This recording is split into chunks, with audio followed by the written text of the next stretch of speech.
विघ्नविनायकमूर्ति की जय। गोपिका जीवनस्मरणं गोविंद गोविंद, जानकीकान्तस्मरणं जय जय राम राम।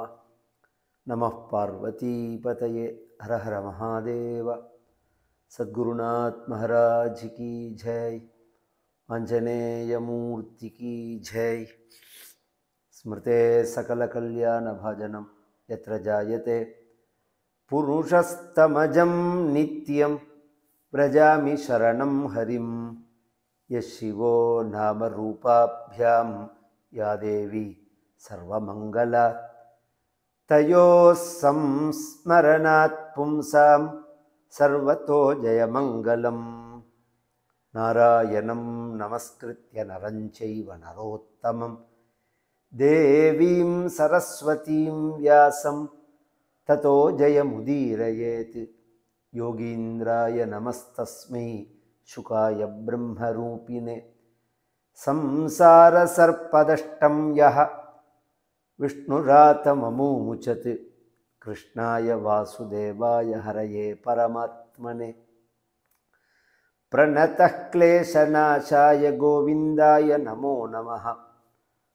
भक्तवात्सल्यजलधेः परमानन्दरूपिणः अस्मदाचार्यराजस्य प्रपन्नोऽस्मि पदाम्बुजं। त्र्यम्बकपुराधीशं गणाधिपसमन्वितं गजारूढमहं वन्दे शास्तारं कुलदैवतं। बुद्धिर्बलं यशोधैर्यं निर्भयत्वमरोगता अजाढ्यं वाक्पटुत्वञ्च हनुमत्स्मरणात् भवेत्। ओम श्री राधा रुक्मिणी सत्यभामा समेत श्री गोपाल कृष्णाय परब्रह्मणे नमः। ओम सद्गुरु चरणारविन्दाभ्यां नमः। वाग्देव्ये नमः। ओम हनुमते नमः। श्री हरये नमः। वरान् विभो त्वद्वरदेश्वराद्बुधः कथं वृणीते गुणविक्रियात्मनां। येनारकाणामपि सन्ति देहिनां तानीश कैवल्यपते वृणेन च न कामयेनाथ तदप्यहं क्वचित्। न यत्र युष्मच्चरणाम्बुजासवः महत्तमान्तर्हृदयान्मुखच्युतः विधत्स्व कर्णायुतमेषमेवरः। ஸ்ரீஹப்பதியான பரம கருணாமூர்த்தியான பகவானுடைய வீரிய கலாவதாரமான பிருத்து அப்படிங்கிற சக்கரவர்த்தி இந்த பூமி முழுவதும் சமன்படுத்தி மக்கள் உயிரினங்கள் வாழறதுக்குள்ளதான ஒரு தகுதியை உண்டாக்கி கொடுத்தார். அதற்கு முன்னாடி பூமியானது நாம் என்ன பண்ணினாலும் பதில் கொடுக்கணும். இப்போ நம்ம ஒரு நெல்லை விதைச்சோம்னா அது செடியாக முளைச்சி 10 நெல் கொடுக்கணும் நமக்கு. அப்படிங்கிறது தான் அதனுடைய சிஸ்டம். அது நம்ம கொடுக்குறதெல்லாம் வாங்கிக்கிறது, ஜலத்தை வாங்கிக்கிறது, எருவை வாங்கிக்கிறது, உரம் போட்டால் வாங்கிக்கிறது, எல்லாம் பண்ணுறது. ஆனால் திருப்பி பதிலுக்கு கொடுக்க மாட்டேங்கிறது. அப்போ காலம் சரியில்லையா, இல்லை தர்மம் இல்லையா அப்படின்னால் மக்கள்கிட்ட உழைப்பு இருக்குது. யஜ்ஞ ரூபமாக பகவானை நிறைய ஆராதிக்கிறார்கள், நேர்மையாக இருக்கார்கள். அப்படி இருந்தும் கொடுக்கல அப்படின்னு சொன்னால் அது பூமி தேவியினுடைய குற்றம்தான். அப்படிங்கிறதே ராஜாவானவன் பிருத்துவானவர் அதை சரி பண்ணுறார். அதை தண்டிச்சு அதை பூமி முழுக்க சமன்படுத்தி மழை பெஞ்சதுன்னா அப்படியே எல்லாம் சமுத்திரத்தை நோக்கி ஓடி போயிடும். ஒரு சொட்டு கூட ஜலம் தங்காது. நம்ம பெரியோர்கள்லாம் கவனிச்சேன்னா மழைங்கிறது வருஷத்துக்கு 2 மாதம்தான். உலகம் முழுக்க எந்த தேசத்தை எடுத்தாலும் அந்த 2 மாதத்தில் பெய்கிற மழையை வச்சுருந்தா மிச்சம் 10 மாதம் நாம் ஜீவிச்சாகணும். இந்த அடிப்படை அறிவு வேண்டாம். இருக்கிற குளத்தெல்லாம் துத்து, ஏரிகள்லாம் துத்து, வீட்டை கட்டி ஆற்றெல்லாம் நாசம் பண்ணி மண் இல்லாமல் பண்ணிவிட்டு வாய்க்கால்லாம் சுத்தம் இல்லாமல் துந்து போய் குளங்கள்லாம் க்ளீன் பண்ணாமல் தூர் வராமல் இருந்ததுன்னா எங்கேருந்து ஜலம் இருக்கும்? போரும் போராத்துக்கு போர் வேற போட்டு எடுக்கிறோம். இந்த போர் போடுறது பெரிய தவறுதல். அந்த காலத்துலலாம் பார்த்தேன்னா கிணறு தான் வச்சுருப்பா. ஏன்னா கிணறுல எடுக்கிற அளவுக்கே சமிருத்தியாக ஜலம் இருக்கும். தேவையில்லாமல் இப்போ அன்றைக்கி அப்போ என்ன ஆகும்னா கிணறுன்னா என்ன தேவையோ அதை மட்டும்தான் நாம் எடுத்துப்போம். இப்போ அப்படி இல்லை, ஏகப்பட்டதை எடுத்து வேஸ்ட்டு பண்ணுறோம் அந்த தண்ணியை. அது மாதிரி மக்களுக்கு உபயோகப்படாமல் ஜலம் வீணாகாதபடிக்கு எல்லாத்தையும் உபயோகப்படுற மாதிரி அங்கங்கே நீர்நிலைகளை ஏற்படுத்தி பூமியிலேருந்து என்னென்ன மேக்சிமம் எடுக்க முடியுமோ அத்தனையும் எடுக்கிறதுக்கு உள்ளவர்கள், அந்த நாலெட்ஜ் உள்ளவர்கள், சாமர்த்தியம் உள்ளவர்களை இறக்கி விட்டு ஏகப்பட்ட காரியங்கள் பிருத்து காலத்தில் நடந்தது. மக்கள் செழிப்பாக வாழ்ந்தார்கள். அந்த சமயத்தில் இன்னும் க்ஷேமம் ஏற்படணும் அப்படிங்கிறதுக்காக தான் 100 அஸ்வமேத யாகம் பண்ணணும்னு தீர்மானம் பண்ணி 99 அஸ்வமேத யாகம் முடிஞ்சு 100வது அஸ்வமேத யாகத்தில் இந்திரனானவன் இந்த யாகத்தை செய்ய விடாமல் பண்ணணும்னு அந்த குதிரையை பல வேஷத்தில் வந்து அபகரிச்சுன்னு போகிறான். மொட்டையடிச்சிருந்தவனா வரான், வெள்ளை வேஷ்டி கட்டின்றவனா வரான், மொட்டையடிச்சுட்டே காவி வேஷ்டி கட்டின்னு இருக்கிறவனா வரான். இன்னும் என்னென்ன உண்டோ இந்த பாஷண்டிகள் அப்படின்னு சொல்லுவார்கள். இன்றைக்கி நாஸ்திகவாதிகள், நிரீஸ்வரவாதிகள், காபாலிகர்களாக வரான், திகம்பரனாக வரான், அம்மனமாக வரான், சகப்பு வேஷ்டியை கட்டின்னு வரான். இப்படி என்னென்ன உண்டோ இதெல்லாமே வந்து இந்த வேஷ்டி கலருக்கு சொல்லலைனா தெய்வம் இல்லை அப்படின்னு சொல்கிறவா 2 வகை. ஒன்று வந்து அதை ஏற்றுக்காதவா, அந்த நம்பிக்கை இல்லாதவா, அது விஷயம் இருக்கும். இன்னும் சில பேர் பிரச்சாரம் பண்ணுவா. பிரச்சாரம் பண்ணுறதுக்கு அவள் ஒரு வேஷம் வச்சுருப்பா. இப்போ தமிழ்நாட்டிலலாம் கருப்பு கட்டிக்கிறா. பற்றியில் கருப்பு தெய்வம் உள்ளம்னு சொல்கிற ஐயப்ப சாமியும் கட்டிக்கிறார், தெய்வம் இல்லைன்னு சொல்கிறவரும் கட்டிக்கிறார். இதில் ஒரு ஆச்சரியம் என்னென்னா, தெய்வம் உண்டுன்னு சொல்கிறவா கட்டினா அதில் நியாயம் உண்டு. ஏன்னா சனி பகவானுடைய தேவத்தை சாஸ்தா அப்படிங்கிறதுனால சனியினுடைய அடையாளமாக அதை கட்டிக்கிறார்கள்ங்கிறது நியாயம். தெய்வம் இல்லைங்கிறதுக்கு நீ ஏன் கருப்பு கட்டிக்கிற? உனக்கு தான் கலர் கிடையாது, சாஸ்திரம் கிடையாது, சம்பிரதாயம் கிடையாது, நம்பிக்கை கிடையாது. அப்படிங்கிறத அதை ஒரு அடையாளத்தை மட்டும் நம்பிக்கையாக நீ எடுத்துக்கிற. அப்போ இதுலேருந்தே நீ நீ ஏமாற்றிக்கிறேன்னு தெரிஞ்சுக்க வேண்டாமா? இது மாதிரி சில பேர்கள் இந்து மதத்திலேயே இருந்துட்டு இப்போ இந்து மதத்தை விட்டு முழுசாக வெளியில் போய் இதை எதிர்க்கிறது அது ஒரு வகை. இதில் உள்ள எதையுமே பின்பற்ற மாட்டேன்னு சொன்னால் அது ஒரு வகை. அப்படி முடியாது. மறந்தாவது எதையாவது ஒன்று பின்பற்றுற மாதிரி தான் இருக்கும். மாலை மாற்றிக்கிறது, நாங்கள் சீர்திருத்த கல்யாணம்னு சொல்லிட்டு மாலை மாற்றிக்கிற, தாலி கட்டிக்கிற, மோதிரம் போட்டுக்கிற, எல்லாமே இந்து மதம் தான். மோதிரம் போடுறது தான் கல்யாணத்துக்கு முதல் நாள் வந்து மாச்சிலனை விட்டு போட சொல்கிறோமோ, மாப்பிள்ளைக்கு மோதிரம் போடுறதுங்கிறது ஹிந்து மதத்தில் பிரதான விஷயம் தானே. மாலை மாற்றிக்கிறதுங்கிறதே ஹிந்து மதம் தானே சொல்லியிருக்கு. சுமனசுன்னு புஷ்பத்துக்கும் பெயர், மனசுக்கும் பெயர். ஒருத்தர் மனசை ஒருத்தர் மாற்றிக்கிற மாதிரி தானே. ஸ்ரீமங்கல்யம் கட்டிக்கிறதும் ஹிந்து மதத்தில் தானே இருக்குது. வேறு என்ன நீ புதுசாக செஞ்சுட முடியும்? ஒன்றுமே பண்ண முடியாது. செய்யட்டும். இதை விட்டு சுத்தமாக வெளியில் போயிட்டா அது விஷயமே இல்லை. இந்த மதத்திலேயே இருந்துட்டு இதை ஒரு வகையாக எதிர்க்கிறது, ஒன்றை ஏற்றுண்டு ஒன்றை எதிர்க்கிறது. நாங்கள்லாம் வந்து சிவனை வழிபடுவர்கள், நாங்கள்லாம் ஹிந்துக்கள் இல்லை. இது என்ன பைத்தியக்காரத்தனமான பேச்சு இது? சிவனோ தன் உண்டுங்கிறதே வேதம் தானடா சொல்லியிருக்கு. உனக்கு எப்படி தெரியும்? அது நீ பிடிச்சின்னு போய, நீ எந்தெந்த நூலை ஆதாரமாக வச்சிருக்கோ அதுக்கு முன்னாடி என்ன நூலோ அதுக்கு முன்னாடி என்ன நூல் அப்படின்னு எடுத்துட்டா சங்ககால இலக்கியங்களுக்கு போகணும். அதுக்கு மேலே போனோம்னா என்ன நூலோ அந்த நூலை எடுத்து பார்த்தா அது வேதத்தை தானே பிரமாணமாக சொல்கிறது. அப்படிங்கிறதுனால அதுவும் வேதோக்தமான தெய்வம்தான். அதனால் நீங்கள் வந்து இந்து மதத்திலேயே இருந்துட்டு இதை ஏமாத்துற மாதிரி எத்தனையோ விஷயங்கள் உண்டு. அதை பற்றி நாம் பேசலை. அதெல்லாம் வந்து இந்திரன் போட்டுண்ட வேஷத்தை ஃபாலோ பண்ணுறவர்களே பாகவதன் சொல்லிடுத்து. பாஷண்ட மதங்கள் சாஸ்திர விருத்தமான மதங்கள். அதையே சாஸ்திர விருத்தம்னு சொல்கிறேன் அப்படின்னு சொன்னால் இதை செய்யலாம் இதை செய்யக்கூடாதுங்கிறதுக்கு சாஸ்திரத்தில் பிரமாணம் இருக்கணும்.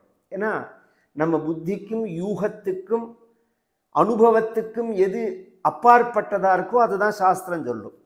ஒரு சமித்தை எடுத்து நீங்கள் நெருப்பில் இந்த மந்திரம் சொல்லி வச்சா இந்த பலன் கிடைக்கும்னு சொல்கிறேன். அதை எப்படி நிரூபிக்க முடியும்? எது உனக்கு புரியாதோ, எது உனக்கு அனுபவத்தில் இல்லையோ, எதை ஒன்னால் யூகிக்க முடியாதோ அதுதான் சாஸ்திரம். அதை நீ செஞ்சாதான் அந்த பலனை அனுபவிக்க முடியும் அப்படிங்கிறது தான் சாஸ்திரம் சொல்கிறது. தஸ்மாத் சாஸ்திரம் பிரமாணந்தே காரிய வியவஸ்திதௌ அப்படின்னு பகவானும் பகவத்கீதையில் சொல்கிறான். இதை செய்யலாம் இதை செய்யக்கூடாதுங்கிறதுக்கு சாஸ்திரம் தான் பிரமாணம் அப்படின்னு. இப்போ இந்த சாஸ்திரத்தில் சொல்லப்பட்டதான கர்மாவை தவிர நீங்களாக ஒன்று செஞ்சதுக்காக அது பலனை கொடுத்துடாது. இப்போ உதாரணம், புண்ணியத்தை கொடுக்குற கர்மான்னு இருக்குது, பாவத்தை போக்குற கர்மான்னு இருக்குது. ரெண்டையுமே எடுத்து போனாங்க. புண்ணியத்தை கொடுக்கக்கூடிய கர்மாக்கள்னு சிலதை சாஸ்திரம் சொல்லியிருக்கு. பாவத்தை போக்குறதுன்னு சொன்னால் இப்போ என்னை நாம் ஹிம்சிச்சுக்கிறது, இப்போ உபவாசம் இருக்கிறது, பட்னி கிடக்கிறது உயர்ந்தது. தப்போ நானசனாத் பரம்னு சாஸ்திரம் சொல்கிறது. தவம் பண்ணுறதுக்கு மேலே உயர்ந்த ஒரு சுத்தி, உடம்பு இருக்கு வரும், உடம்பை க்ளீன் பண்ணிக்கிறது, பாவத்தை போக்கிக்கிற வழி வேறு எதுவுமே கிடையாது பட்னி கிடக்கிறதுக்கு மேலே அப்படின்னு சொல்கிறது. இது சாஸ்திரம் சொன்னது, பண்ணலாம். இப்போ என் தலையில் உள்ள இந்த தலை கேசத்தெல்லாம் என் கையால் நான் பிடுங்கிக்கிறேன், செவத்தில் போய் 10 தடவை முட்டிக்கிறேன், வேஷ்டி இல்லாமல் அம்மனமாக வெயிலில் படுத்துக்கிறேன், இதனால் என் பாவம் போகும்னு சாஸ்திரம் சொல்லியிருந்தா போகும். சாஸ்திரம் சொல்லாமல் நீங்கள் அதை பண்ணினத்துக்காக பாவம் விடாது. நீங்கள் அம்மனமாக படுத்துன்றதுனால ஞானம் வந்துடுமா? அம்மனமாக இருந்தால் ஞானம் வரும்னா, வஸ்திரம் இல்லாமல் இருந்தால் ஞானம் வரும்னா முதல்ல ஆடு மாடுகளுக்கு தான் ஞானம் வரணும். ஆடு மாடுகள்லாம் வஸ்திரம் இல்லாமல் தானே இருக்கு. சரீராபிமானம் விடணுங்கிறது விஷயமே தவிர அங்கே திகம்பரனாக இருக்கிறதுங்கிறது விஷயம் இல்லை, காவி வேஷ்டி கட்டிக்கிறதும் விஷயம் இல்லை, வேதாந்தம் பேசுறதும் விஷயம் இல்லை. மனசு அந்த நிலையை அடையணும், அதுதான் ரொம்ப முக்கியம் அப்படிங்கிறது சாஸ்திரம் அதை திரும்ப திரும்ப சொல்கிறது. இந்திரன் போட்டுன அந்த வேஷத்தை எடுத்துன்னு தான் பல மதங்கள் உபதர்மமாக ஹிந்து மதத்திலேருந்து கிளை மதமாக உண்டாகி அந்த இந்து மதத்துக்கே விருத்தமாக இருக்கா மாதிரி இருக்கு. அதை விட்டுருவோம். அந்த இந்திரனையே பிடிச்சி தண்டிக்கிற மாதிரி அந்த ரித்விக்கள் ஏற்பாடு பண்ண பிரம்மா சமாதானப்படுத்தினார். பகவான் இந்திரன் அழிச்சுண்டே வந்துட்டார் இந்த யாகசாலைக்கு.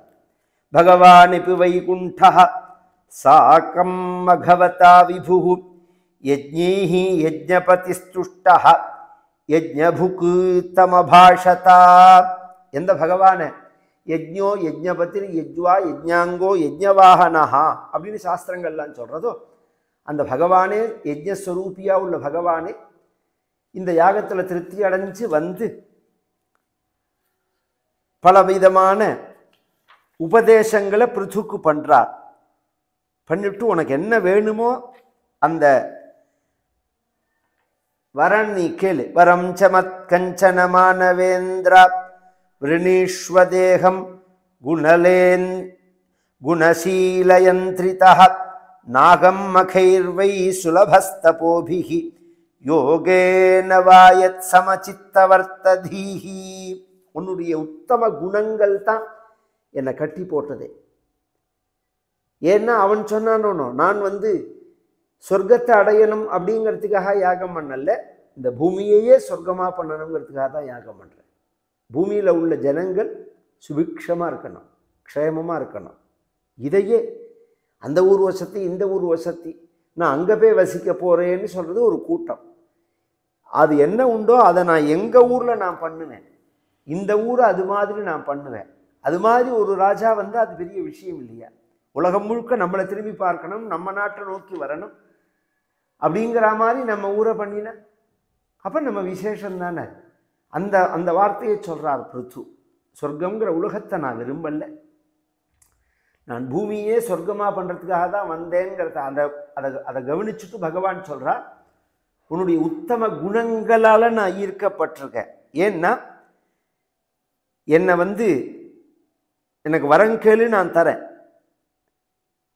உலகத்தில் எதையும் வேற்றுமையோடு பார்க்காம சமமாக பார்க்கக்கூடியவர்களுடைய ஹிருதயத்தில் தான் நான் தங்குவேனே தவிர யாகத்தினாலேயோ தபஸ்னாலேயோ யோகத்தினாலேயோ என்னை பிடிச்சிட முடியாது. நாகம் மகைர்வை சுலபஸ்தபோபிஹி யோகேன வாயத் சமசித்தவர்த்ததீ. உனக்கு சுத்தமான சீலம் இல்லை, நல்ல குணங்கள் இல்லை, நல்லவனா இல்லை, நீ 1000 யாகம் பண்ணு, 1000 பூஜை பண்ணு, 1000 யோகாபியாசம் பண்ணு, என்ன பிரயோஜனம்? ஏதாவது சித்திகள் வேணா ஏற்படலாம், தற்காலிகமான கீர்த்தி வேணா ஏற்படலாம், வசூல் வேணா பண்ணலாம், சம்பாதிக்கலாம்.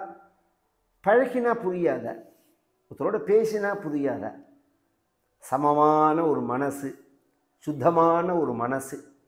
சில பேர்கிட்ட நம்ம 2 வார்த்தை பேசணும், அவள் 2 வார்த்தை நம்மக்கிட்ட பேச மாட்டாளா அப்படின்னு நினச்சின்னு போனால் 1 மணி நேரம் ஆனாலும் பேசினது போரும்னு தோணாது. அது மாதிரி சில பேர் இருப்பாள். சில பேர்கிட்ட நாம் ஒரு 1/2 மணி நேரம் அவரோட இருக்கணும் அப்படின்னு நினச்சின்னு போயிட்டா 2 நிமிஷம் ஆன உடனே நம்ம கிளம்பிடலாம்னு தோணும். உலகத்தில் நாம் பழகிறதவே கவனித்தா தெரியும். ஏன்னா அவருடைய ஒரு சுபாவம் அப்படி இருக்கும், வார்த்தைகள் அப்படி இருக்கும், எண்ணங்கள் அப்படி இருக்கும். அது மாதிரி இருக்கக்கூடாது. இந்த நீங்கள் உங்களுடைய தபஸுக்கோ உங்களுடைய கர்மாக்கோ உங்களுடைய யோகாபியாசத்துக்கோ பகவான் பந்தப்பட்டவன் இல்லை. பின்ன துருவ சரித்திரத்திலேயே சொல்லலையா, எஸ்ய பிரசன்னோ பகவான் குணைர் மைத்ரியாதிபிர்ஹரிஹி அப்படின்னு குணங்களால் தான் பகவான் நம்மளை அடையிறான். சமமான பாவம் இருக்கணும், எல்லா இடத்துலையும் பகவத் ஸ்வரூபத்தை பார்க்கிற தன்மை இருக்கணும். வேற்றுமை இருக்கக்கூடாது, பெருசா வெறுப்பு இருக்கக்கூடாது, விரோத பாவம் இருக்கக்கூடாது. மேக்சிமம் நம்மால் சமமாக பார்க்க தான் பழகணும், பிரியத்தை காண்பிச்சு தான் பழகணும். அது மாதிரி நீ இருக்கிறதுனால உனக்கு அனுகிரகம் பண்ணணும்னு ஆசைப்படுறேன், உனக்கு என்ன வரன் வேணுமோ அதை கேள் அப்படின்னு சொல்ல. அப்போ பொழுது சொல்கிறான், வரன் விபோ त्वद्वरदेश्वराद्बुधः कथं वृणीते गुणविक्रियात्मना ये नारकानामपि सन्ति देहिना तानीश कैवल्यपते वृणेन च. நீங்க எப்பேற்பட்டவர், உன்மாதி தேவதைகளுக்கெல்லாம்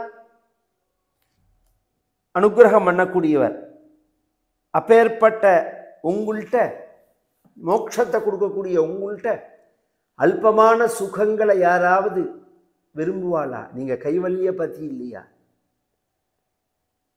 கைவல்ய பதே அப்படிங்கிறா இந்த விசேஷமான ஒரு பதத்தை. அப்ப நீ உலகியல் வாழ்க்கைய சுகங்களை விரும்பலையா? நீ மோட்சத்தை விரும்புறையா? உனக்கு மோட்சத்தை தரட்டமா அப்படின்னு சொன்னா, ந காமயே தாத்த ததப்பியகம் நாத ததப்பியகம் கொச்சித்து, நான் அதையும் விரும்பலன்னா அப்புறம் கைவல்ய பதேன்னு கூப்பிட்டையே. இந்த பெரியவாச்சான் பிள்ளைன்னு ஒருத்தர், அவர் வியாக்கியானத்தில் ஒரு கதை சொன்னார்னு ஸ்ரீ ஸ்ரீ அண்ணா சொல்லுவா. ஸ்ரீரங்கம் இப்படி படுத்துருக்காரா பகவான் ஒய்யாரமா, 2 காவேரிக்கு மத்தியில், உபய காவேரி மத்தியத்தில் பகவான் எங்கெங்கெல்லாமோ படுத்து பார்த்து தூக்கம் வரலை அப்படின்ன உடனே சச்சித்த சாயி, புஜகேந்திர சாயி, நந்தாங்க சாயி இதெல்லாம் பார்த்து சரியாக வரல, நல்ல ஜில்லுன்னு இருக்கணும், காற்று நன்னா இருக்கணும், இன்னொருத்தர தொந்தரவு இல்லாமல் இருக்கணும் அப்படின்னு ஆசைப்பட்டு ஸ்ரீரங்க சாயின்னார். ஸ்ரீரங்கத்தில் பகவான் படுத்துன்னு விட்டார். படுத்துட்டு இருக்கிற பகவான் எல்லா மக்கள் விடல, எங்கே போனாலும் விட மாட்டாளே. தினம் ஒருத்தர் வருவர், பகவானை பார்த்து பிரபோ நாராயணா ரங்கநாதா பெரிய பெருமாளே நம்பெருமாளே அப்படின்னு சொல்லலாம். அப்படிதான் சொல்லி பகவானை கூப்பிடுவார். அப்படிலாம் சொல்லாதபடிக்கு கைவல்யபதே அண்டபதே அண்டபதேன்னா தினம் அண்டபதே அண்டபதேன்னு கூப்பிட்டா. ஒரு நாளைக்கு பகவான் இப்படி படுத்துட்டு இருக்கிற பகவான் இப்படி திரும்பினார், இந்த வாடான்னார். என்ன திருப்பி திருப்பி அண்டபதே அண்டபதேங்கிற, உனக்கு அண்டங்களுக்கு பதியாக இருக்கணும்னு ஆசையாக இருக்கா, இந்தா வச்சுக்கணும், ஒரு அண்டத்துக்கு பதியாக பண்ணினார் அவனேன்னு ஒரு கதை சொல்லுவான். இப்போ ஒன்று பொதுவான பக்தி அப்படிங்கிறது ஒரு வகை, ஏக காமனையான பக்தின்னு சிலது இப்போ கிருஷ்ண மந்திரங்கள் 100 இருக்குன்னு வச்சுக்கோங்களேன். எல்லா மந்திரமுமே கிருஷ்ணச்சரணத்தில் பக்தியை கொடுக்கக்கூடியது அப்படின்னாலும் பிரத்யேகமாக சந்தான கோபால மந்திரம்னு ஜெபம் பண்ண அப்போ அவன் புத்திர பிராப்தியை விரும்புகிறான்னு அர்த்தம்.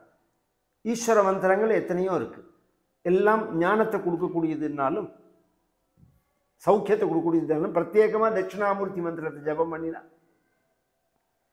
பிரஜாபிவிருத்தியர்த்தம் மேதாபி புத்திசாலித்தனம் ஞானம் வரணும் அப்படிங்கிறதுக்காக அப்படின்னு தனியாக பிரித்து காமிக்கிறாளணும். அது மாதிரி கைவல்யபத்தே விருணேன நச்ச, அப்படின்னு இவன் கூட்டவுடனே நீ உனக்கு கைவல்யத்தில் விருப்பம் இருக்கா அப்படின்னு பகவான் நினைச்சுட்டாரோ அப்படிங்கிறதுக்காக நகாம ஏ தாத்த தநாத ததப்யகம் கொச்சித்து நயத்ரயுஷ்மச்சரணாம்புஜாசவா. எனக்கு அதிலெல்லாம் விருப்பம் கிடையாது. பின்ன நிறைய மகான்கள் வந்து உன்னுடைய பகவத் குணத்தை சொல்றா. ஆயிரக்கணக்கான பேர் வரா.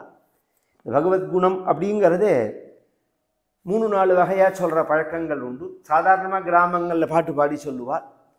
இன்னும் சில பேர்கள் உட்காந்து குழந்தைகளுக்கு கதையாக சொல்லுவார். சில பேர் வந்து வயது கொழுப்புக்காக சொல்லுவார். இதெல்லாம் வந்து சொற்பொழிவு, பிரவச்சனம், இதெல்லாம் இப்படி வார்த்தைகளால் சொல்லலாம். கதா காலக்ஷேபம் அப்படிலாம் சொல்லலாம். உபன்யாசம்னு ஒன்று,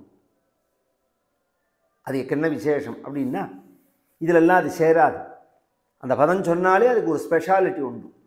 உபேனா பக்கத்தில், நியாசம்னா வைக்கிறது. உபசமீபே நியாசம். கேட்குறவாளுடைய மனசை பகவானுக்கு பக்கத்தில் கொண்டு வைக்கணும்.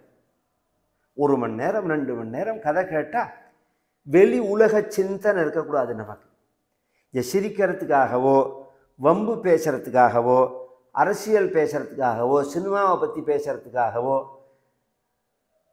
சாம்சாரிகமான விவகாரங்களை பற்றி, உலகியல் விஷயங்களை பற்றி பேசுறதுக்காகவோ இது இல்லை. இது பகவத் குணத்தை மட்டும் சொல்கிறதுக்காக தான்.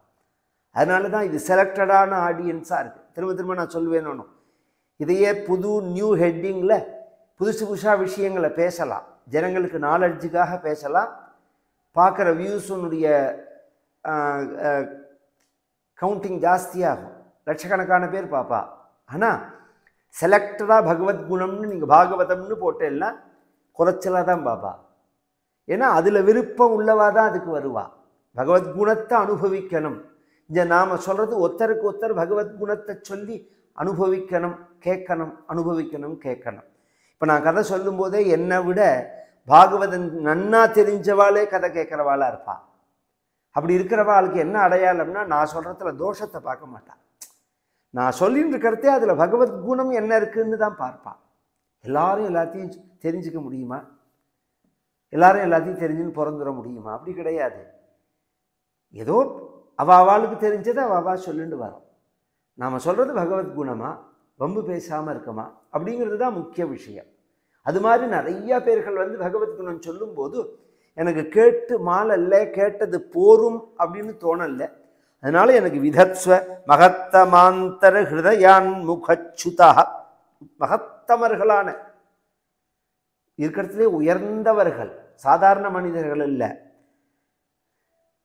அப்பேற்பட்ட மகத்தமர்களான மகான்களுடைய முகாத்து சுதா, முகத்திலிருந்து நழுவக்கூடியதான அந்த பகவத்குணம் இருக்கு. அந்த பகவத்குணத்தை கேட்பதற்கு விதத்ஸ்வ கர்ணாயுதமேஷமேவரஹா, 10,000 காது எனக்கு வேணும் அப்படிங்கிறார். ஏன் அப்படின்னு சொன்னால், உலகத்தில் எல்லாரும் ஐஸ்வர்யத்தை தானே கேட்பா, நீ அதை கேட்கலையே. ஏச சிவம் சுஸ்ரவ ஆரிய சங்கமே எதிர்ச்சயா சோப ஸ்ருணோதி தே சகிருத் கதம் குணஜ்ஞோ விரமேத்வினா பசும் ஸ்ரீயத் பிரவௌரே குணசங்கிரஹேச்சயா. எல்லாரும் புகழ விரும்புகிறாள், ஐஸ்வர்யத்தை விரும்புகிறாள், மகாலட்சுமியை விரும்புகிறாள், இந்திராதி தேவர்கள் அப்படிங்கிறது வாஸ்தவந்தான். எல்லாரும் மகாலட்சுமியை விரும்பினாலும் அந்த மகாலட்சுமியோ பகவானை தான் விரும்புகிறார். உங்களை தான் உபாசிச்சுண்டு உங்கள் சரணத்தை தேடின்னு தான் அவன் நிற்கிறார். அதனால தங்களுடைய புகழை தான், தங்களுடைய சரித்திரத்தை தான், தங்களுடைய குணானுபவத்தை தான் நான் அந்த மகாலட்சுமி போல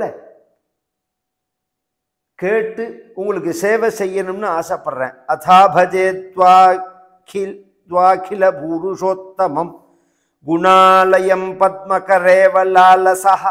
இப்படி சொன்ன உடனே ரொம்ப சந்தோஷப்பட்டு பகவான் பிருத்துவுக்கு அனுகிரகம் பண்ணிட்டு கிளம்புறார். கிளம்புறத்தேவே கவனிச்சேன்னா தெரியும். அந்த அந்த கிளம்புறேன்னு சொல்லிட்டு அந்த கருடன் இருக்கார் பாருங்கோ, அந்த கருடன் மேலே அப்படி தோளில் கை வச்சுன்னு இத்தனையும் பேசுகிறான் பகவான். ஏன்னால் கிளம்புறதுக்கு பகவானுக்கே இஷ்டம் இல்லை. எத்தனையோ பேர்கள் தபஸ் பண்ணால் 1 செகண்டு 10 செகண்டு இப்படி தரிசனம் கொடுத்துட்டு வரம் கொடுத்துட்டு அந்தர்தானம் ஆயிட்டான் அப்படின்னு சொல்கிற பகவான் இங்கே கிளம்ப மாட்டேங்கிறான். காரணம் பிரியம், அதிகமான பிரியம். சில பேரை கவனிச்சாதான் நான் சொல்கிறது புரியும். நம்ம வீட்டை தேடி வந்தால்னா ரொம்ப ஸ்நேகம், ரொம்ப பிரியம்னா வீட்டுக்குள்ளே வந்தோடனே உட்காந்துன்னு பேசிகிட்டே இருப்போம். பேசி மணியாக எடுத்து சரி நான் கிளம்புறேன் அப்படின்னா நின்றுட்டு பேசுவோம். வாசக்கதவை பிடிச்சின்னு பேசுவோம். கார் கதவை திறந்துட்டு காரில் நின்று கதவு கிட்ட நின்றுன்னு பேசுவோம். இத்தனை விதமாக பேசுகிற மத்தியில் அவர் தான் கிளம்பட்டவே விடுங்கோலே அப்படின்னு சொல்லுவா மாமி கூட. அவரும் விட மாட்டார், நாமும் விட மாட்டோம். ஏன்னா அந்த பிரியத்தினால. அது மாதிரி பகவான் கிளம்ப மாட்டேங்கிறான். பிரியத்தோட சொல்லிவிட்டு அனுகிரகம் பண்ணிட்டு பகவான் அந்தர்தானமானான்.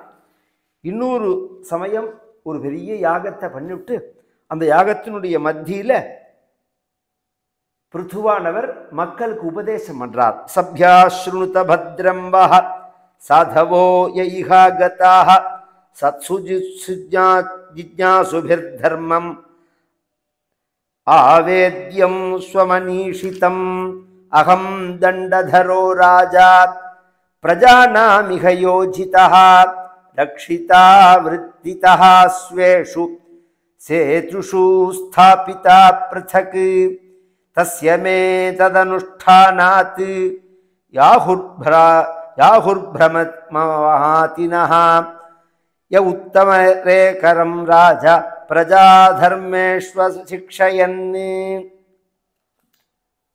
நான் சொல்றதை கேட்கணும் நீங்கள்லாம். ஏன்னா நான் ஒரு ராஜா.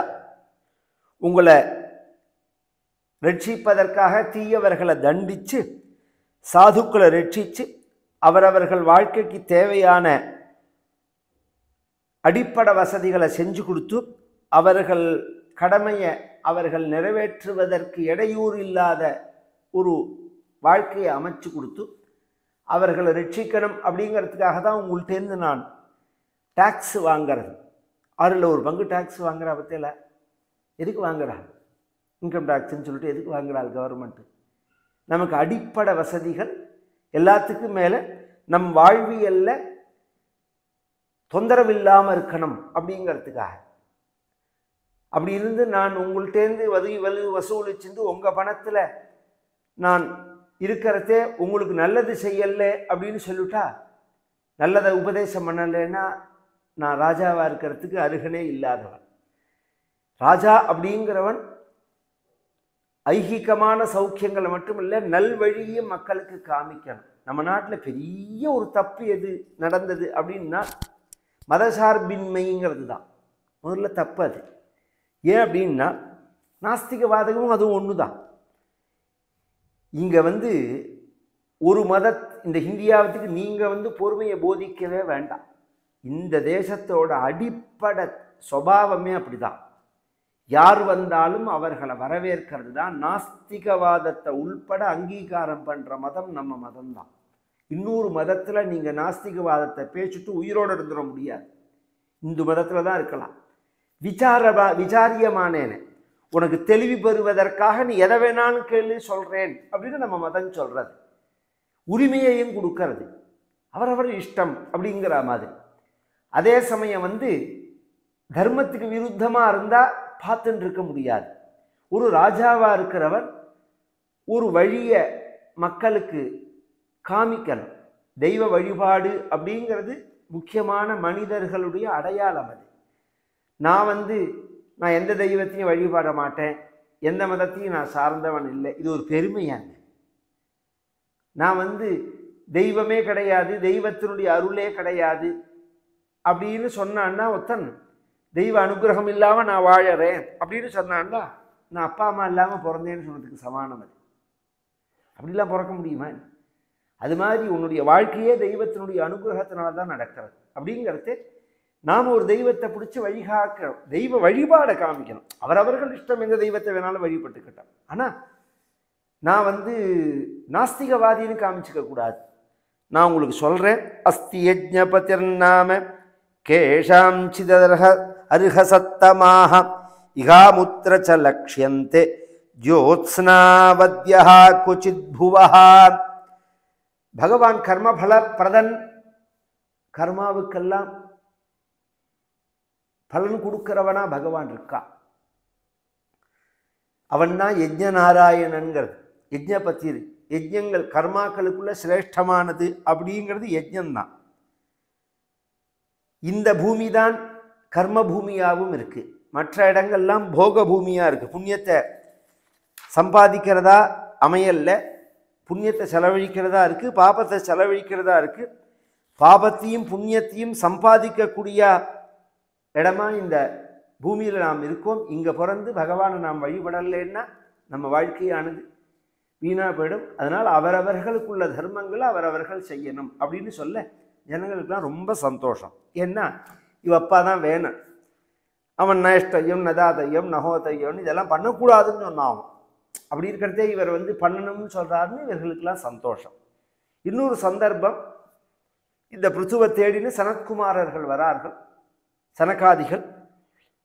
அவர்களை வரவேற்கிறான். உங்களுடைய வருகைதான் எனக்கு பெரிய பாக்கியம் அப்படிங்கிறது. அஹோ ஆச்சரித்தம் கிம்மே மங்களம் மங்களாயனாக யஸ்யவோ தர்சனம் ஹ்யாசீத் துர்தர்ஷானாஞ்ச யோகிபிஹி அதனாம் அபிதே தன்யாஹ சாதவோ கிருஹமேதினஹ யத்கிருஹாஹ ஹ்யர்யவர்யாம்பு திருணபூமீஸ்வராவராஹ व्यालालयद्रुमावैते अभ्यरिक्ताखिल सम्पदः यद्गृहास्तीर्थपादीय पादतीर्थविवर्जिताः.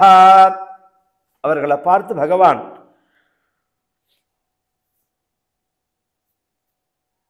பெரிய பாக்கியம் பண்ணியிருக்கேன்னா, உங்களுடைய ஒரு வருகை அப்படிங்கிறது எங்களை மாதிரி உள்ள கிரகஸ்தர்களுக்கு பெரிய பாக்கியம், இல்லறத்தில் உள்ளவர்களுக்கு. ஏன் அப்படின்னு சொன்னா, ஒருத்தர் வீட்டுக்கு மகான்கள் வந்தார்கள் அப்படின்னு சொன்னா அவர்களை விரும்பி வரவேற்கணும், வெறுப்போட வரவேற்கக்கூடாது. சில பேர் வீட்டுக்கு வந்துட்டான்னா ஐயோ இவன் வந்துட்டானே அப்படின்னு நினைப்பார்கள். அப்படி நினைக்கவே கூடாது. சாதாரணமாக ஒரு பிச்சைக்காரன் கூட வரான்னா அவனை விரட்டி விடலாமா? நீ போடுவேன்னு நினச்சிதானே வரான். ஒரு மாடு நிற்கிறது, சில வீட்டில் பார்த்தெல்லாம் தெரியும், வாசலில் நிற்கும். ஏதாவது நீ கொடுப்பேன்னு தான். உலகமே யாரை விரும்பும்னால் கொடுக்குறவனை தான் விரும்பும்.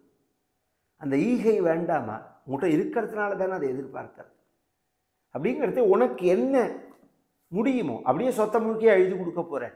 ஒளியிட்ட பிச்சையும் உகந்து செய்த தர்மமும் சாடிவிட்ட குதிரை போல் தர்மம் நிற்குமேங்கிறார் சிவவாக்கியம். நீ என்ன சம்பாதிச்சாலும் அதெல்லாம் உன்னோட வரப்போகிறதா? 10 ஊரில் 10 வீடு கட்டு, 10 கார் வச்சுக்கோ, ஏகப்பட்ட பணத்தை கேஷாக வச்சுக்கோ, கோல்டாக வச்சுக்கோ, ஆடு நாடு தேடினும் ஆணை சேனை தேடினும் குடிவாசி தேடினும் குறுக்கே நிற்குமோ? ஒரு நாளைக்கு கிளம்பி தானே ஆகணும். இதெல்லாம் உன்னோட வருமா? பின்ன என்ன வரும்? ஓடியிட்ட பிச்சையும் உகந்து செய்த தர்மமும் சாடிவிட்ட குதிரை போல் தர்மம் நிற்குமே. நீ எந்த தர்மம் பண்ணுறையோ அதுதான் நிற்கும். அப்போ சொல்லும்போது ஓடியிட்ட பிச்சைங்கிறார். அப்படின்னா என்ன? சில பேர் வாசலில் இருந்து அம்மா தாயேம்பா நம்ம காதில் விழுந்து நம்ம கொண்டு வரத்துக்குள்ளே ஒரு 5 நிமிஷம் நின்று பார்த்துட்டு இல்லைன்னு அவன் அடுத்த வீட்டுக்கு போயிடுவான்னு வச்சுக்கோங்களேன். வாசலில் போய் பார்த்துட்டு இல்லைன்னா சௌகரியமாக போச்சுன்னு திரும்பி வந்துடக்கூடாது, மிச்சம்னு திரும்பி வரக்கூடாது. அவன் எங்கே இருக்கானோ அவங்களை தேடி கொண்டு போடணும். அதனாலேயே எங்கள் தாத்தாட்ட ஒரு வழக்கம் நான் பார்த்துருக்கேன். கிராமத்து வீடாக ரொம்ப பெருசு, சமயக்கட்டுக்கும் வாசலுக்கும் ரொம்ப நீளம். அதனால் எங்கள் தாத்தா வச்சு என்ன பண்ணுவார், ரேழியில் ஒரு டப்பாவில் அரிசி வச்சுருப்பார். யாராவது வாசலில் அம்மா தாயின்னு அந்த காலத்துலலாம் பிக்ஷை கேட்பார்களோன்னு உள்ளே போய் நம்ம சமயக்கட்டில் போய் பீப்பாலேருந்து அரிசி எடுத்துன்னு போடுறதுக்குள்ளே அவனுக்கு முதல்ல லேட் ஆகும். இன்னும் 4 வீடுக்கு போகிறதுக்கு அவனுக்கு தடைப்படும். அதனால வந்த உடனே போடணுங்கிறதுக்காக ரெடியாக வச்சுருப்பார்.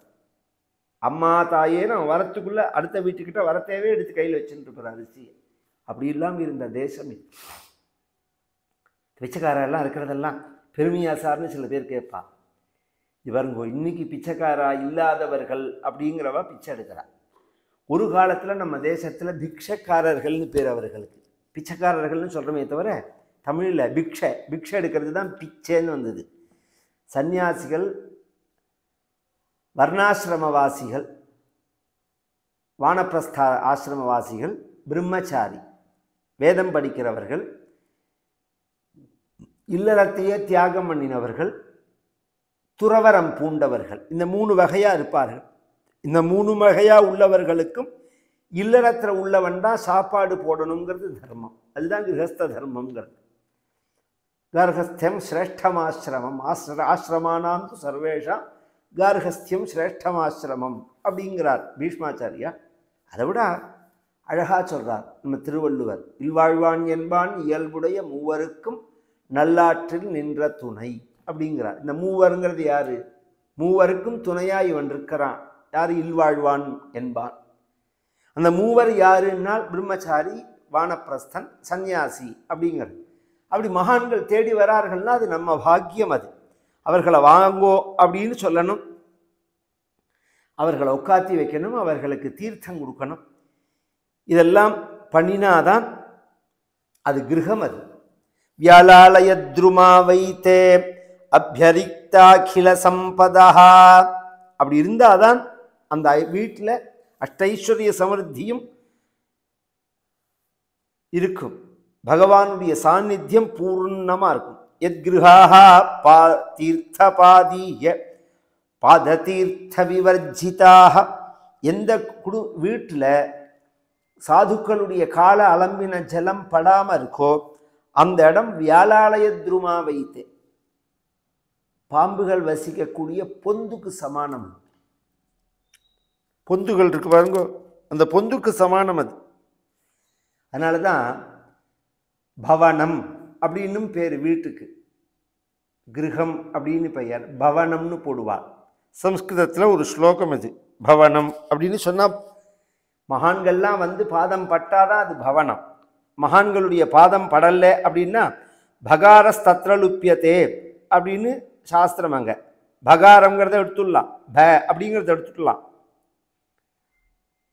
மகான்களுடைய பாதம் பட்டாதான் அது வந்து கிரகம் அப்படின்னு சாஸ்திரங்கள் சொல்றது.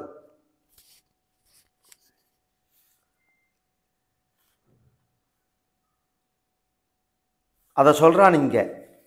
ஸ்வாகதம் யத்கிருஹ ஸ்வாகதம் வோ த்விஜஸ்ரேஷ்டாஹ யத்வ்ரதானி முமுக்ஷவஹ சரந்தி ஸ்ரத்தயா தீராஹ பாலா ஏவ ப்ருஹந்தி சே கச்சின்ன குசலம் நாத இந்திரியார்த்தார்த்தவேதினா. உங்களை நான் வாங்கோ வாங்கோ அப்படின்னு கூப்பிட்றேன்னா அப்போ என்னோட வீடு வாங்கோ அப்படின்னு கூப்பிட்றதா ஆயிடும். இது என்னோட வீடா? உங்களோட வீடு. உங்களுக்கு நீங்கள் சௌக்கியமாக இருக்கேலா? ஒருத்தரை வந்தால் 3-4 காரியம் செய்வோம். வாங்கோ வாங்கோன்னு சொல்லுவோம், சௌக்கியமாக இருக்கேலா அப்படின்னு சொல்லுவோம், உங்களுக்கு என்ன வேணும் அப்படின்னு கேட்போம். இது வந்து சாதுக்கள்கிட்ட இப்படி நடந்துக்கக்கூடாது. ஏன்னா உங்களோடது, உங்கள் வரவு நல்வரவாகணும், எங்களுக்கு க்ஷேமத்தை கொடுக்கணும். அது ரெண்டாவது. கச்சின்ன குசல நாதாக, நீங்கள் சௌக்கியமா அப்படின்னா உங்களோட சௌக்கியத்தினால தான் நாங்கள்லாம் சௌக்கியமாக இருக்கிறது. நீங்கள்லாம் சௌக்கியமாக இருந்தால் தான். இதில் உலகத்தில் யார் வந்து சௌக்கியம் இல்லாமல் இருக்கான்னா, கர்மாவுக்கு பந்தப்பட்டு கர்ம வசங்கதனா யார் இருக்கானோ அவன் தான் சௌக்கியம் இல்லாமல் இருக்கான். நீங்களோ ஞானிகள், முமுட்சுக்கள், சன்னியாசிகள். அப்படி இருக்கிறதே உங்களுக்கு சௌக்கியம் எது, துக்கம் எது? எப்போதும் ஆனந்தம் தான், இன்பமே, என்னாலும் துன்பம் இல்லை அப்படிம்பார் நாவுக்கரச நாயனார். அது மாதிரி. அதனால் உங்களை பார்த்து குசலம் விசாரிக்கிறது கூட கரெக்ட் இல்லை. பவத் சுகுசல பிரஷ்ன ஆத்மாராமேஷு நேஷ்யதே குசலா குசலா யத்ர நசந்தி மதிவிருத்தயா. உங்களை பார்த்து சௌக்கியமா அப்படின்னு கேட்கக்கூடாது. உங்களுக்கு ஏது சௌக்கியம் இல்லாத நேரம்ங்கிறது ஏது? எப்போதுமே சௌக்கியமாக இருக்கக்கூடியவர்கள் தானே. ஏன்னா இது கெட்டது, இது நல்லது, இது வேணும், இது வேண்டாம் அப்படிங்கிறவனுக்கு தான் சௌக்கியம் இருக்கும், சௌக்கியம் இல்லாமல் இருக்கும். இந்த ரெண்டும் கலந்து இருக்கும். உங்களுக்கு விருப்பமே இல்லாதவர்கள் அப்படிங்கிறதே எப்போதுமே பகவத் ஸ்வரூப ஆனந்தத்தில் லயிச்சு இருக்கக்கூடியவர்கள், அவர்களுக்கு எங்கேருந்து சௌக்கியம் இல்லாமல் போயிடும். உங்களுக்கு என்ன வேணும் அப்படின்னு நான் கேட்கக்கூடாது. நான் உங்களுக்கு என்ன பண்ணணும் அப்படின்னு கேட்கணும். நான் என்ன பண்ணணும் அப்படின்னு உடனே அவர்கள் சொன்னார்கள், உனக்கு பகவத்குணம் சொல்லணும்னு ஆசைப்பட்டு நாங்கள் வந்திருக்கோம். சங்கம கலு சாதூனாம் உபயேஷாஞ்ச சம்மதா. ரெண்டு சாதுக்கள் சேர்ந்து பேசிக்கிறாள்னு வச்சுக்கோங்களேன், மகான்களை கவனிச்சல்னா தெரியும். இவரும் மகானா இருந்து அவரும் மகானா இருந்து பேச ஆரம்பிச்சா அப்படியே அதை கேட்டுட்டே இருந்தா தேவலாம் போல இருக்கும், பார்த்துட்டே இருந்தா தேவலாம் போல இருக்கும். அது மாதிரி இல்லாம ஒரு அனுபவங்கள் ஒரு மகான்களோட பழகினாதான் ஏற்படும். அது அப்படி ஒரு ஆனந்தம், அப்படி ஒரு இதுவா இருக்கும். அவள் என்ன பேசுகிறா என்னங்கிறது இல்லை. அப்படி சிரித்தா நமக்கு சிரிக்கணும்னு தோணும், பார்த்தா நமக்கும் பார்க்கணும்னு தோணும். அது மாதிரி இல்லாமல் இருக்கும் அந்த மகான்களுடைய சன்னிவேஷம் அப்படிங்கிறது. அதனால் அவ்வளோ ஆனந்தத்தை கொடுக்கக்கூடியது. பகவத் குணத்தில் சரணத்தில் பக்தி வர்றது அப்படிங்கிறது ரொம்ப உயரம். ஏன் அப்படின்னு சொன்னால் சாஸ்திரோக்தமான கர்மா அவள் உபதேசம் பண்ணுறா. சாஸ்திரோக்தமான கர்மாக்களை ஒருத்தன் பண்ணினாதான் சித்தசுத்தி வரும். சித்தசுத்தி வந்தாதான் பகவத்குண கதா சிரவணம் பண்ணணுங்கிற எண்ணம் வரும். பகவத்குண கதா சிரவணம் பண்ணாதான் பக்தி அப்படிங்கிறது வரும். பக்தி வந்தாதான் அது பிரேம பக்தியில் கொண்டு விடும். பக்தி ரெண்டு வகையாக அமையிறது. சாதன பக்தியாக இருக்குது, பிரேம பக்தியாக இருக்குது. கதை கேட்குறதோ, கதை சொல்கிறதோ, பஜனை பண்ணுறதோ, கோவிலுக்கு போகிறதோ, இதெல்லாம் ஆரம்ப நிலை. அதுவே பூர்ண நிலையை அடையும் போது பிரேம பக்தி ஆயிடுறது. அந்த பிரேம பக்தியே பகவத் சாட்சா்காரத்துக்கு ஹேத்துவா போயிடுறாரு. எந்த இடத்துல பிரேம பக்தியோட பக்தன் இருக்கானோ அந்த இடத்துக்கு பகவானே வந்துடுறான். அந்த இடத்துல தான் பகவான் இருக்கான், அவனை தான் பார்க்கணும் அப்படின்னு ஆசைப்படுறான் பகவான். அப்பேற்பட்ட அந்த பிரேம பக்தியை ஒருத்தன் அடையணும்பா. அதுதான் மனுஷ ஜென்மாவனுடைய ஒரு பலன் அப்படின்னு சொல்லி அவர்கள் கிளம்பி போக அந்த பிருத்து அப்படிங்கிறவன் ராஜ்ய பரிபாலனம் பண்ணி யதோக்தமான ஒரு தர்மங்களை ஸ்தாபித்து வைகுண்டம் போனால் அந்த பிருத்துவுக்கு ஒரு புத்திரன் விஜிதாஸ்வன்னு பேர். 4 பிள்ளை, அதில் மூத்த பிள்ளைக்கு விஜிதாஸ்வன் பேர். அவனுக்கு அந்தர்தானன்னு ஒரு பெயர். அஸ்வம்னா குதிரை. இந்திரன்ட்டேருந்து குதிரையை மீட்டுன்னு வந்ததுனால விஜிதாஸ்வன்னு பேர். அந்த தேவதைகளுடைய அனுகிரகம் கிடைச்சதுனால மறையக்கூடிய சக்தி அவனுக்கு உண்டு, விஜிதாஸ்வன் அப்படின்னு. அந்தர்தான சக்தி அப்படிங்கிறது அவனுக்கு ஏற்பட்டது. அவன் ராஜ்ய பரிபாலனம் பண்ணின்னு வரான். அவனுக்கு ஒரு புத்திரன் பிறந்தான், ஹவிர்தானன்னு பெயர். அவன் ராஜ்ய பரிபாலனம் பண்ணின்னு வரான். அவனுக்கு ஒரு புத்திரன் பிறக்கிறான், பர்ஹிஷத் அப்படின்னு பெயர் அவனுக்கு. அவன் பிராச்சீன பர்ஹிஸ் அப்படின்னும் அவனுக்கு பெயர். பிரச்சேதஸ் அப்படின்னு அவருக்கு பெயர், பிராச்சீன பர்ஹிஸ்ன்னும் பெயர். என்னத்தினால அப்படின்னா எங்க பாரு யாகம் பண்ணிட்டே இருப்பார். பிராக்னா கிழக்கு திக்கு, அதை நோக்கி பரிஸ்தீர்ணம் தர்பையை போடுறது. தர்பையை விரிச்சுட்டே நுனி கிழக்க பார்க்க இருக்கணும் பொதுவாக தர்பைக்கு மேக்சிமம். அது மாதிரி போட்டுட்டே இருக்கிறது. எப்போ பாரு ஒரு யாகம் முடிஞ்சோடனே ஒரு யாகம், ஒரு யாகம் முடிஞ்சோடனே. அவனுக்கு பிரச்சேதசர்கள் அப்படின்னு 10,000 குழந்தைகள் பிறக்கிறார்கள். அவர்களை யாகத்துக்கு அனுப்ப அந்த பிரச்சேதசர்கள் கிளம்பி தபஸுக்கு போக சொல்ல, அந்த பிரச்சேதசர்கள் கிளம்பி போகிற சமயத்தில் மேற்கு சமுத்திர கரையில் அவர்கள் சிவபெருமான தரிசனம் பண்ணுறார்கள். சிவபெருமான் அவ்வளோ சுலபமாக தரிசனம் பண்ணிட முடியாது. தவம் பண்ணினாலே பகவான் தரிசனம் கிடைக்காது. இந்த பிரச்சேதசர்களோ பரமாத்மாவாக குறித்து தபம் பண்ணதான் போடுறார்கள். சிவபெருமான் தேடி தரிசனம் கொடுக்கிறார். அப்படின்ன உடனே அவர்களுக்கு ஆச்சரியம் ஏற்பட்டது. என்னத்தினால அப்படின்னா அந்த அந்த தீர்த்த கரை இருக்கே, அந்த அந்த எந்த ஜலக்கரையில் சிவபெருமான் தரிசனம் கொடுத்தாரோ அந்த தீர்த்தத்துக்கு நாராயண சரஸ்ன்னு பேர். இன்னைக்கு எக்ஸாக்டாக சொல்லணும்னா அதுதான் குருவாயூருங்கிறது. அந்த குளத்தங்கரையில் இருந்த அந்த கோவில் சிவங்கோவில் தான். குருவாயூரப்பன் கோவில் பின்னாடி வந்தது தான். முதல்ல இருந்தது சிவங்கோவில். குருவும் வாயுவும் துவாரகையில் உள்ள அந்த கிருஷ்ணாவதாரம் முடிஞ்சு பகவானால் கொடுக்கப்பட்ட அந்த பகவானை எடுத்துட்டு எங்கே வைக்கலாம்னு பார்த்துன்னு வரத்தே சிவபெருமான் கூப்பிட்டு இங்கே வெய்யி நான் நகர்ந்துக்கிறேன்னு சொல்லி பக்கத்தில் மம்மியூர்னு ஒரு ஊர், அந்த ஊரில் போய் பகவான் தங்குறான். பகவான் சொல்லி இந்த இடத்துல அமைக்கப்பட்டதுனால குருவினாலையும் வாயுவினாலையும் பிரதிஷ்டை பண்ணப்பட்டதுனால குருவாயூர் அப்படிங்கிற பெயர்லாம் ஏற்படுறது. இந்த இடத்த சொல்லும்போது நாராயண பட்டத்திரி குறிப்பிட்டே சொல்றார், பவத் தீர்த்தம்ங்கிறார், உன்னோட தீர்த்தத்தில் அப்படிங்கிறார், இந்த நாராயண சரஸ்ல அப்படிங்கிறார். சிவபெருமான் தரிசனம் கொடுக்குறார். தரிசனம் பண்ண உடனே இவெல்லாம் கேட்கிறாள், நாங்கள் உங்களை குறித்து தவம் பண்ணலையே, இன்னும் தவமே ஆரம்பிக்கலையே, நீங்கள் எனக்கு தரிசனம் கொடுக்குறீங்களே. அத பாகவதாயூயம் பிரியாஸ்தா பகவான் யதா நமத்பாகவதானாஞ்ச பிரேயானன்யஸ்தி கர்ஹசித். எனக்கு பகவான் மாதிரியே பாகவதர்கள் ரொம்ப பிரியமானவர்கள், அவர்களை விட பிரியமானவர்கள் எனக்கு வேற ஒருத்தருமே கிடையாது. நீங்கள்லாம் ரொம்ப பரம பாகவதோத்தமர்கள், அதனால உங்களுக்கு நான் தரிசனம் கொடுக்குறேன். அந்த பகவானை தரிசனம் பண்ணுறதுக்கு ஒரு ஸ்தோத்திர ரூபமாயும் நமஸ்கார பூர்வமாயும் மந்திர ரூபமாயும் பகவத் ரூபத்தை வர்ணிக்கக்கூடியதாயும் ஒரு ஸ்தோத்திரத்தை உங்களுக்கு நான் உபதேசம் பண்ணுறேன் அப்படின்னு சொல்லி ருத்ரகீதம் அப்படின்னு பெயர். அந்த ஸ்தோத்திரத்துக்கு ருத்ரகீதம் அப்படின்னு பெயர். அவரால் உபதேசம் பண்ணப்பட்டது பிரச்சேதசர்களுக்கு.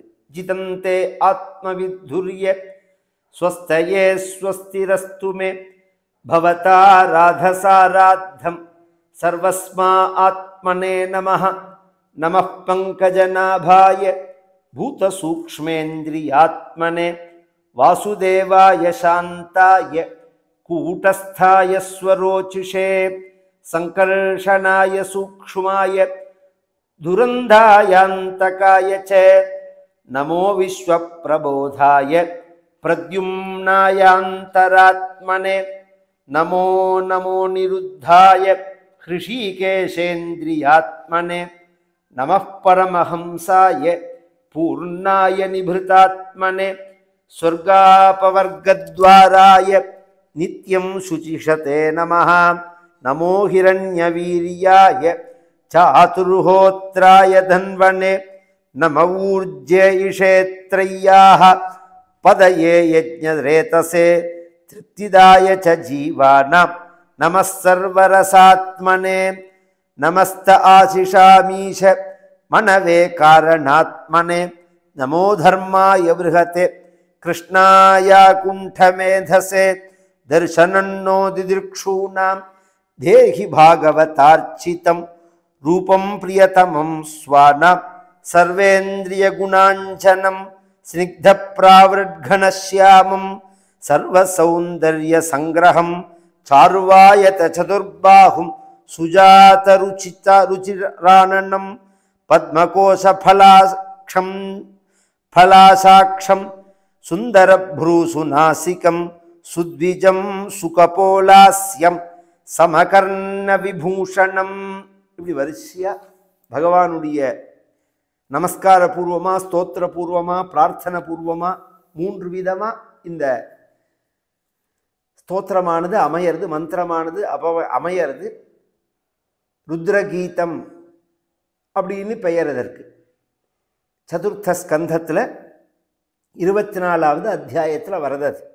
முதல்ல பகவானுக்கு ஒரு ஜீவன் ஜெய் ஜானகி காந்த ஸ்மரணம் ஜெய் அப்படின்னு சொல்கிறோமோனோ, இது எதுக்கு சொல்லணும்? ஜெய ஜெயாங்கிற கோஷம் எதற்கு போடணும் அப்படின்னா பகவானை பார்த்து தான் போடணும், இன்னொருத்தரை பார்த்து போடக்கூடாது. எதனால அப்படின்னு சொன்னால் ஜெயிச்சவனை பார்த்து தான் ஜெயான்னு சொல்லணும், நீ ஜெயிச்சாயின்னு சொல்லணும். இந்த பகவான் தான் ஜெயிக்கிறான். எந்த வகையில் அப்படின்னு சொன்னால் பகவானுக்கு நமக்கும் ஒரு விளையாட்டு. ஓடிப்புள்ள ஒளிஞ்சாம்புள்ளன்னு கிராமத்தில் சொல்லுவார். ஒருத்தன் கண்ணம் ஓடிப்பான், மற்றவர்கள்லாம் போய் ஒளிஞ்சுப்பார்கள். ஒளிஞ்சின்றவனை தேடணும். தேடி கண்டுபிடிச்சிட்டான்னா கண்டுபிடிச்சவன் ஜெயிச்சவன், கண்டுபிடிக்கலன்னா பிடிக்கப்படாதவன் ஜெயிச்சவன். அது மாதிரி எனக்கும் உனக்கும் ஒரு ஓடிப்புள்ள விளையாட்டு. உன் கையில் பிடிபடாமல் நான் ஓடிண்டே இருக்கேன். ஜென்ம ஜென்மாந்தரமாக யுக யுகமாக ஓடிண்டே இருக்கேன்.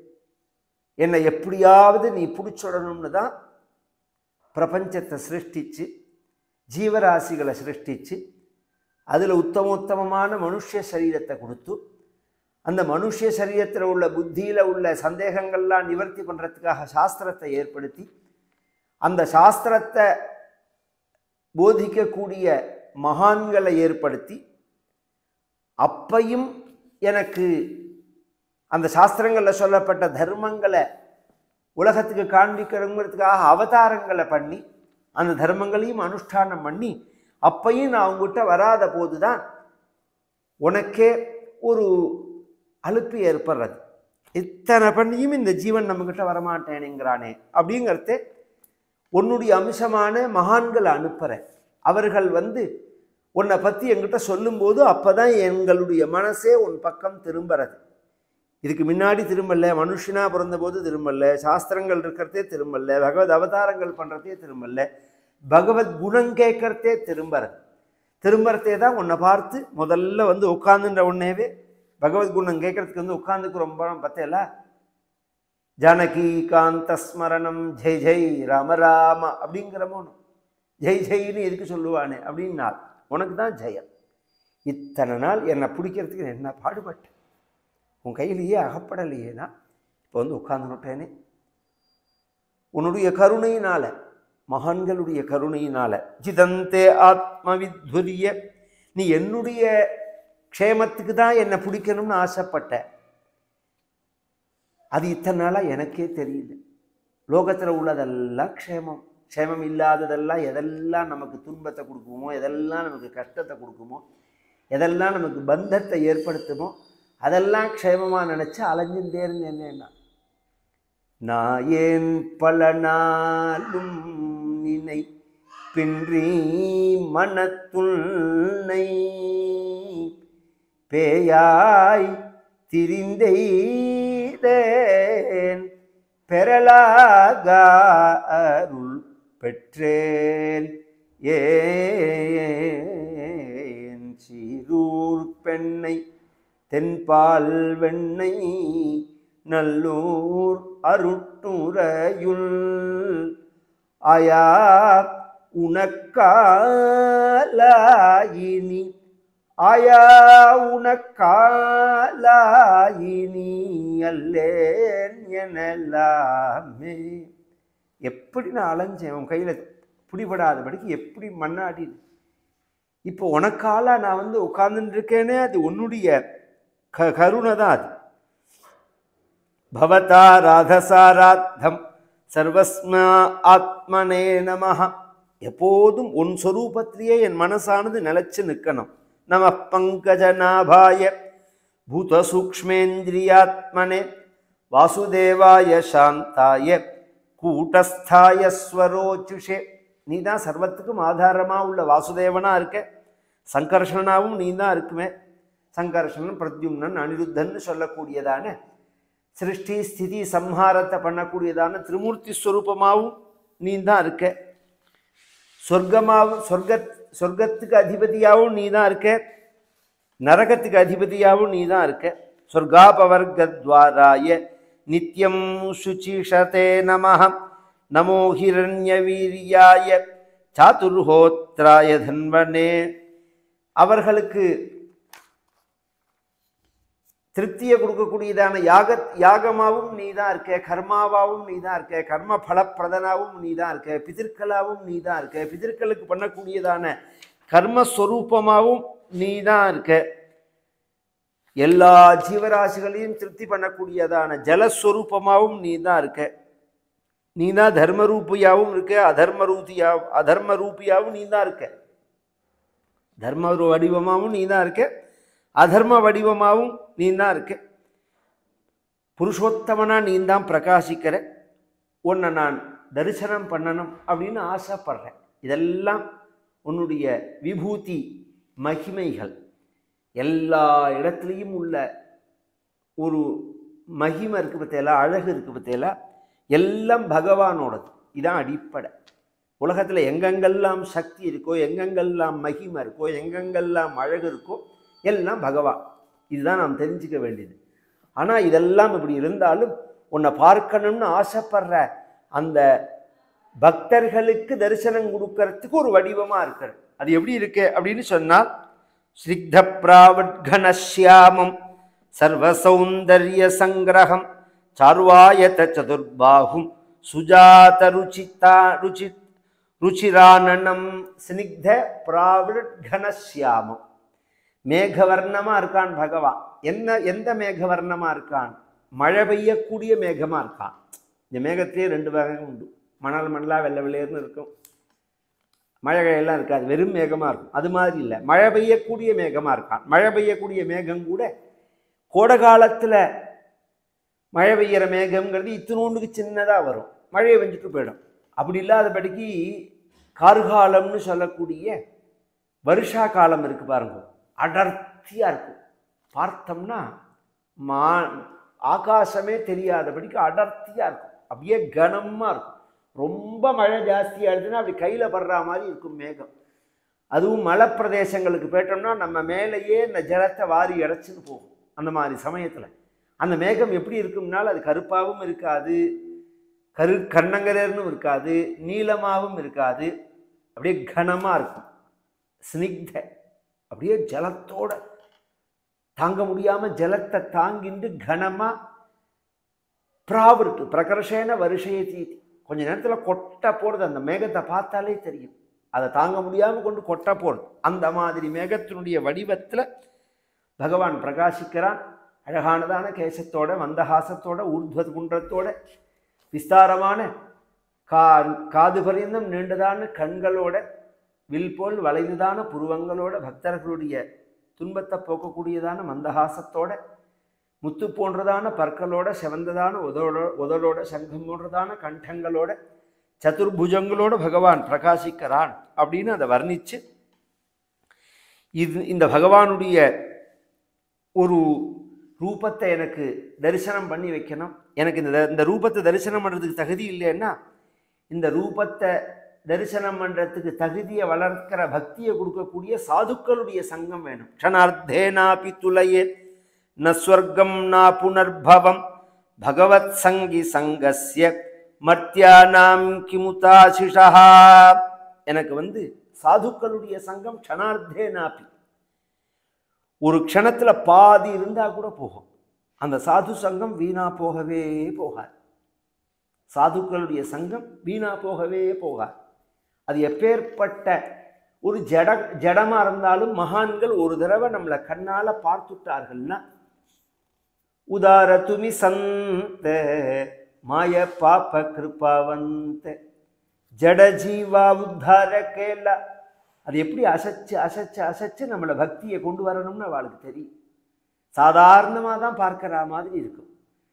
ஒரு கட்டத்தில் அவளை பார்த்தாலே நம்ம கண்ணிலேருந்து கண்ணீர் வரா மாதிரி பண்ணிவிடுவார்கள். என்ன பண்ணுவார்களோ நமக்கு தெரியாது. அது மாதிரி சாதுக்களுடைய மகிமை, தரிசனம், சங்கம் இத்தனை விசேஷம். ஒரு சமயம் நாரதர் பகவானை பார்த்து கேட்கிறார், சாது சங்கத்துக்கு என்ன மகிமைன்னு. ஜவா சொல்கிறேன்னு பகவான் ஐஷ்ணு பூலோகம் ஒரு சாக்கடையில் நெளியக்கூடிய புழுவை காமிச்சார். இந்த புழுவை பாருன்னார். பார்த்தார், துடிதுடிச்சு அந்த புழு செத்து விடுத்து. செத்து போனோடனே, என்ன கிருஷ்ணா, என்ன பகவானே அப்படின்னார். பகவான் பேசாமல் இருந்துட்டார். நாரதரும் உடனே வந்தன சரியில்லைன்னு கிளம்பி போயிட்டார். இன்னொரு 6 மாதம் கழித்து பகவானை பார்த்து கேட்குறார், அன்னைக்கு கேட்டேனே சாது சங்கத்துக்கு என்ன விசேஷம்னு. ஜவான்னு பகவான் ஐஷ்ணு ஒரு மரத்தில் இருக்கக்கூடிய ஒரு கிளி கூட்டை காமிச்சு, அந்த கிளி கூட்டில் இருக்கக்கூடிய கிளி குஞ்ச காமிக்கிறார். ரெக்க முளைக்காத அந்த குஞ்சு பறவையை காமிக்க, அதை பார்த்தார் நாரதர். பாருன்னு பார்த்தார், செத்து பிடித்து. நாரதர் பார்த்தார், இந்த கேள்வியை விட்டுடணும். அப்புறம் 1 வருஷம் கழிச்சு பகவான் பார்த்தா, நாரதர் வாயை திறக்கல. பகவான் சொன்னார், என்கிட்ட ஒரு கேள்வி கேட்டையே, சாது சங்கத்துக்கு என்ன மகிமைன்னு நான் உனக்கு சொல்கிறேன் வாடினார். வேண்டவே வேண்டாம்னா, நீ 2 தடவை ஐஷ்ணு பண்ண, 2 பார்க்க சொன்ன, 2ம் பார்த்த மாத்திரத்தில் செத்து பிடித்து, அதனால எனக்கு வேண்டாம்னா. இல்லை வான்னு சொல்ல, எங்கேன்னார், கீழே காசி ராஜாவுக்கு ஒரு புள்ள பிறந்திருக்கு, அதவே பார்க்கலாம்னார். வேண்டவே வேண்டாம்னார். நான் பார்த்து ஏதாவது ஆயிடுச்சுன்னா, ஒன்றும் ஆகாது வான்னார். ஐஷ்ணு வந்தால் தொட்டிலில் போட்டிருக்காள். 5-6 நாள் கூட ஆகல அந்த குழந்தைக்கு. அந்த குழந்தையை காமிச்சு பகவான் கேட்குறான், எங்கிட்ட கேட்டையே அதை இந்த குழந்தைகிட்ட கேளுன்னா. சாது சங்கத்துக்கு என்ன மகிமை அப்படின்னு இந்த குழந்தைகிட்ட கேளுன்னா. இது 4-5 நாள் கூட ஆகலையே சுவாமின்னு, இது என்னத்தை பேசும்னு கேட்டார் நாரதர். நீ கேளுன்னா பகவான் கேட்டார். ஒன்னே அது எழுந்து உட்காந்துன்னு கையை கூப்பிண்டு, இப்போ நான் இந்த ஜென்மாவை அடைஞ்சிருக்கேனே, இதுதான் மகிமேன். நான் புழுவாக இருக்கும்போது ஒரு தடவை நீங்கள் பார்த்தேன், அதுலேருந்து ஒரே ஜாக்கி வச்சா மாதிரி பறவை ஜென்மா. அப்போ என்ன பார்த்தேன், அதுலேருந்து ஒரே கிஃப்ட் மாதிரி மனுஷ ஜென்மா. பரிணாம வளர்ச்சியில் எத்தனையோ ஜென்மாவை தாண்டி மனுஷ ஜென்மாவை அடைய வேண்டி இருக்க, உங்களுடைய கடாட்ச மாத்திரத்தினால இந்த ஜென்மாவை அடைஞ்சேனே, இதுதான் சாது சங்கத்தினுடைய மகிமேன்னு அந்த குழந்தை சொன்னதுன்னு புராணாந்தரங்களில் ஒரு சரித்திரம். ஒரு க்ஷணம் சாதுக்களுடைய சங்கம் கிடைச்சா கூட போகிறோம், அந்த சாதுக்கள் நம்மளை பகவத் பக்தியில் கொண்டு விடுவார்கள்னு சொல்லி அந்த சரித்திரம் சொல்லி அதே வம்சத்தில் வந்த பிராச்சீன பர்ஹிஸ்ங்கிறானே அவன், இவெல்லாம் சரித்திரத்துக்கு போயிருக்காளே, அவள் அப்பா யாகம் பண்ணிட்டு இருக்க. அந்த யாகத்தில் நாரதர் அவனுக்கு இந்த சரீரத்தை, நவத்வாரத்தோட கூடின இந்த சரீரத்தை ஒரு பட்டணமாக வர்ணித்து, ஜீவாத்மாவை ஒரு ராஜாவாக வர்ணித்து, அவனுக்கு ஒரு சகாவாக ஒருத்தனை சொல்லி, நம்மளுடைய புத்தியை மனைவியாக வர்ணித்து, நம்மளுடைய அஜ்ஞானத்தினால இந்த சரீரத்தை அடைஞ்சும் நாம் பயனில்லாமல் எப்படி போகிறோங்கிறதெல்லாம் சொல்லி, கர்மா மட்டும் பண்ணினா போடாது, அதுக்கு சங்கல்பம் இருக்கக்கூடாது, பகவத் அர்ப்பணம் இருக்கணும், பகவத் அர்ப்பண புத்தியோட பண்ணணும் அப்படிங்கிறத சொன்னாருங்கிறதோட இந்த சதுர்த்த ஸ்கந்தமானது முடிகிறது. மேலே சுவாயம்போ மனுவனுடைய மூத்த மகனான பிரியவிரதனுடைய சரித்திரம் பஞ்சமஸ்கந்தத்தில் ஆரம்பம். நித்யான்னதாத்ரேச்ச மஹீசுரேப்யா நித்யம் திவிஸ்தைர் நிஷி பூஜிதாய மாத்ரா ச பித்ரா ச ததோத்தவேன சம்பூஜிதாயாஸ்து நமோ நமஸ்தே. நாராயண நாராயண நாராயண நாராயண நாராயண நாராயண நாராயண நாராயண நாராயண நாராயண நாராயண நாராயண நாராயண நாராயண நாராயண நாராயண. கோபிகா ஜீவனஸ்மரணம். கோவிந்தா கோவிந்தா. ஆஞ்சநேய மூர்த்திக்கு ஜெய்.